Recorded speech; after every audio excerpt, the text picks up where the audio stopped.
အခုနောက်ပိုင်းဘာတစ်ခုသတိထားမိလဲဆိုတော့မိဘတွေကသားသမီးတွေနဲ့အချိန်ဖြုံးမှု family time လေးတွေကိုတိတ်ပြီးတော့ခေါင်းထဲမထည့်တော့ဘဲနဲ့ကလေး2ယောက်ရှိတယ်ထားလိုက်ပါတော့တစ်ယောက်ရဲ့ကျောင်းကပိတ်တယ်နောက်တစ်ယောက်ရဲ့ကျောင်းကမပိတ်ဘူးဆိုလို့ရှိရင်အော်ငါအကြီးလေးလဲပိတ်တာပဲအငယ်လေးကိုပါကျောင်းမပို့တော့ဘူးဆိုပြီးတော့ကလေး2ယောက်စလုံးနဲ့အိမ်ကမိသားစုတွေနဲ့တိုက်တိုက်ဝုန်းဝုန်းပျော်ပျော်ရွှင်ရွှင်နေကြမယ် family time လေးဖန်တီးမယ်ဆိုတာကနဲသွားပြီးတော့အငယ်လေးကျောင်းဖွင့်တယ်ဆိုအငယ်လေးကျောင်းကိုရောက်အောင်သွားပို့မယ်အဲ့လိုပုံစံမျိုးအငယ်လေးကျောင်းပိတ်တယ်အကြီးလေးကျောင်းဖွင့်တယ်ဆိုလေအကြီးလေးကျောင်းကိုရောက်အောင်သွားပို့မယ်ဆိုတာမျိုးအခြေအနေတွေဖြစ်လာတယ်အဲ့ဒါတွေကိုဒီကာလတွေမှာနည်းနည်းစိတ်ပုံမြင်လာတာပေါ့နော်ဘာကြောင့်များလဲဆိုပြီးကိုကတွေးမိတယ်ဟိုးရင်တော့ဆိုလို့ရှိရင် family time ကိုလူတွေကအဓိကထားကြတာလေအခုနောက်ပိုင်းကျတော့ကျောင်းကိုပို့ရခြင်းဒီတာပထမအဲ့လိုပုံစံကျမတို့ပတ်ဝန်းကျင်မှာဖြစ်လာတယ်အဲ့ဒါတွေနဲ့ပတ်သက်ပြီးတော့လေးလာလိုက်တဲ့အခါကျလို့ရှိရင်ဘာတွေတွေ့ရလဲဆိုတော့အရင်တော့ကလိုမျိုးအမေကအားနေတာအဖေကအားနေတာမျိုးမဟုတ်တော့ဘူးနှစ်ယောက်စလုံးကပြင်ပမှာထွက်ပြီးတော့အလုပ်ရှာရတာမျိုးဖြစ်လာတယ်ပြီးတော့အိမ်မှာနိုင်ငံရက်ခြားမှာနေကြတဲ့အခါကျတော့အိမ်မှာကလေးထိန်မှုအတွက်အိမ်အထိန်တို့အိမ်အကူတို့ကလေးထိန်တို့မရှိဘူးအရန်စေးကြီးတဲ့အခါကျတော့မငှားနိုင်တဲ့အခါကျတော့အိမ်မှာမိဘနှစ်ပါးကပဲဒီကလေးတွေကိုပြုစုဆောင်ရှောက်ရတယ်အဲ့လိုပြုစုဆောင်ရှောက်တဲ့အခါကျလို့ရှိရင်လေကလေးတွေကိုငြိမ်အောင်လို့ဆိုပြီးတော့ screen ပဲပေးထားလိုက်တယ်ဘာလို့လဲဆိုတော့ဒီခေတ်မှာမိဘတွေကလည်းဂျန်စီတွေဖြစ်လာကြတယ်နောက်သူတို့မွေးကလေးကလည်း technology တွေဒီ iPad တွေgame တွေ YouTube တွေဒါမျိုးကြည့်ပြီးတော့မွေးဖွားလာတာဖြစ်တဲ့အတွက်ကိုယ့်သားသမီးတွေအလှည့်ကြတော့လေဒီ screen တွေနဲ့ပဲပေးထားလိုက်တယ်ဒီကလေးတွေနဲ့ပတ်သက်တဲ့သူတို့တွေငြိမ်အောင်လို့သူတို့တွေအကြာကြီး busy ဖြစ်နေအောင်လို့ပေါ့နော်အလုပ်ရှုပ်နေအောင်လို့သူတို့ရဲ့အတွေးတွေကဘာကြီးထဲမှာပဲဖန်တီးပြီးတော့စော့တတ်တဲ့စော့စရာလေးတွေကိုဖန်တီးပေးဖို့ပံ့ပိုးပေးဖို့တွေကိုမိဘတွေကိုယ်တိုင်ကလည်းငငယ်တုန်းကမလုပ်ခဲ့ရတဲ့အခါကျတော့ကိုယ့်သားသမီးကိုလည်းလုပ်ပေးဖို့နားမလည်ဘူးဖြစ်နေတယ်အဲ့အတွက်ကြောင့်မလို့သူတို့ကငြိမ်အောင်လို့ဆိုပြီးတော့ဒီ screen ကိုပဲပေးထားလိုက်တယ်ပြီးရင်မိဘစိတ်ထဲမှာဟဲ့ငါကလေးက screen နဲ့ဆော့တာများနေပြီအခုဆိုရင်တော့ကဲ screen တွေပိတ်လိုက်တော့ဆိုပြီးတော့ကလေးတွေကို YouTube တွေကြည့်တာကိုပိတ်ခိုင်းလိုက်တယ် iPad တွေသုံးတာကိုနားလိုက်ရင်လေကလေးတွေကသူတို့တွေရဲ့ဒီကစားနေတဲ့ပတ်ဝန်းကျင်ကနေ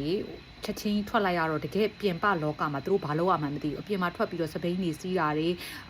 ခုံပေါက်ပြေးလွှားပြီးတော့တငယ်ချင်းတွေနဲ့ကစားတယ်ကျမတို့ငယ်စဉ်တော့ဘွားတွေကိုလည်းသူကသွားလို့မရဘူးအိမ်ထဲမှာပဲနေရပြီးတော့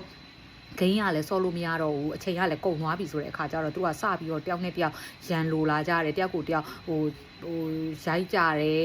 ်အဲ့လိုမျိုးလေးတွေပေါ့နော်အတန်တွေထွက်အောင်လို့တယောက်ရဲ့ attention ကိုတယောက်ရအောင်လို့လုပ်ကြတယ်နေအိမ်ကအရန်နေနားပူပြီးတော့စိတ်ညစ်စရာဖြစ်သွားတဲ့အခါကျတော့မိဘတွေကကလေးတွေကိုဘယ်လိုကင်လွှဲရမှန်းမသိတော့ဘူးအဲ့ခါကျတော့ကလေးချောင်းဖွင့်ပြီဆိုတာနဲ့ပို့လိုက်တော့တာပေါ့နော်တယောက်တလည်းမနေဘူး3ယောက်ရှိတာမှ2ယောက်ကြောက်သွားလည်းမနေဘူးဆိုတဲ့ဟာမျိုးနဲ့လှုပ်လိုက်ကြတယ်လို့ကျမကတော့ကောက်ချက်ချတယ်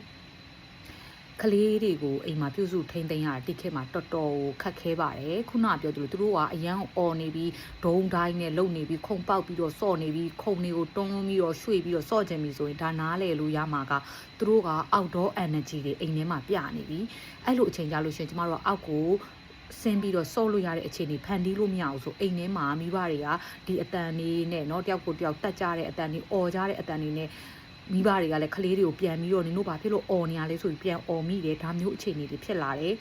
အဲ့ဒါကြောင့်မလို့ family time လေးတွေဖန်တီးဖို့အတွက်ကတဖြည်းဖြည်းနဲ့ရုပ်ရော့လာတယ်လို့ကျမကတော့မြင်ပါတယ်ကျမတို့ဒီအမေရိကမှာရှိတဲ့ကျောင်းနေမှာဆိုလဲဒါမျိုးတွေအခုမြင်ရတာပေါ့နော်အဲ့တော့အသက်60ကျော်ကျမရဲ့ကိုယ်ကအန်တီကြီးကတော့သူစိတ်မကောင်းပေါ့နော်ဘာဖြစ်လို့Christmas Eve ကြရင်လေကလေးတွေကိုကြောင်းပို့ရတာလေ Christmas ပြီးတဲ့နောက်တစ်နေ့ကြရင်လေကြောင်းပို့ရတာလေဒီရက်လေးတွေကအိမ်မှာမိဘတွေနဲ့family time ဖန်တီးရမယ့်အချိန်ဆိုပြီးသူကပြောတယ်အဲ့လိုဆိုတော့ဒါကပြောရမယ်ဆိုလို့ရှိရင်သူငယ်စဉ်တုန်းကရခဲ့တဲ့ကလေးဘဝနဲ့အခုကလေးတွေရထားတဲ့မိဘတွေရထားတဲ့သူတို့ငယ်စဉ်ကကလေးဘဝနဲ့ကမတူလို့ဒါမျိုးတွေဖြစ်နေတယ်လို့ကျမတို့မြင်တ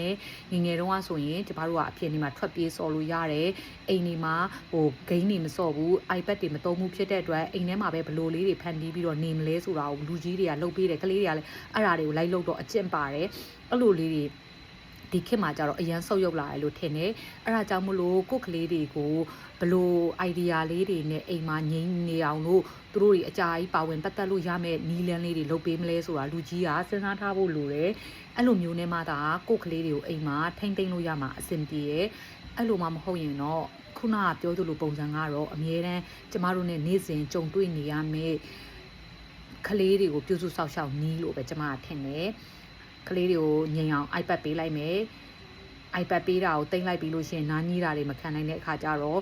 family time မဖန်တီးရလဲဘာမှမဖြစ်တော့ဘူးကြောင်းနာနေလို့သွားကြတော့ဆိုတာမျိုးဖြစ်လာကြတယ်လို့တော့ကျမကတော့ကောက်ချက်ချကြမှာရယ်ကျမရဲ့ဒီအဖြေပြောထားတဲ့ဟာကိုလေဟိုကိုယ့်ရဲ့ရှူတောင်ဘက်ကနေပြီးတော့ဆွေးနွေးထားကြတာရှိတယ်ဟိုကိုယ့်ရဲ့ရှူတောင်ကနေပြီးတော့နားလည်ထားတာရှိတယ်ဆိုလို့ရှိရင် comment မှာဝေမျှပေးပါအောင်